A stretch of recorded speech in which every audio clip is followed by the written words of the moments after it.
ask you this because I know there are a lot of people who are wondering what's wrong with the police department. Maybe it is just a few bad apples. It's an issue of training, and you can fix those things. You said something to a KQED radio the other day that I thought was really interesting. And again, policing is personal for you. You grew up with a single mother. Your dad's been in jail your entire life.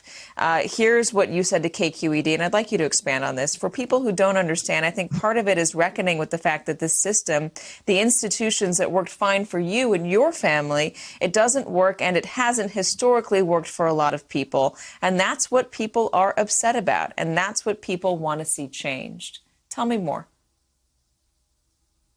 Well, if you look at the history of policing, and our police chief leads trainings with this, we understand that the institution of policing started with slave patrols, and were then used for lynch mobs, and were then used to attack the civil liberties of civil rights protesters. So we're talking about an institution, like many institutions in our country, that it's really rooted in racism, and that we actively each and every day have to fight. And I think, again, if you grew up in a community with all the inputs, had good schools, had grocery stores, had banks, had clean streets, then of course your response to this is like, this is not real. This is not my America.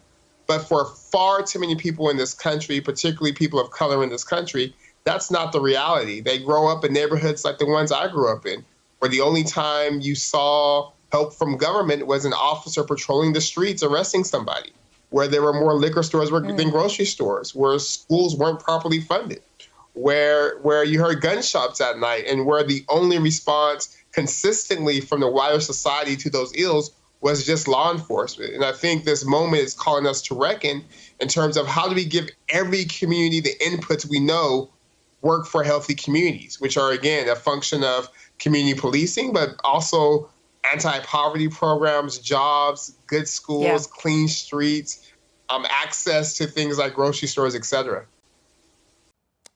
Hello, YouTubers. If you're watching this, it means you've checked out our channel, so thank you. Now do me a favor, subscribe by clicking on that button down there. Click on any of the videos to watch the latest interviews and highlights from MTP Daily and MSNBC. You can get more Meet the Press content every morning in the First Read newsletter. If you're tired of content that you don't know anything about where it came from, you don't have to have that problem with us. NBC News, MSNBC, MTP, and the Meet the Press mindset right here for you on YouTube. Subscribe now.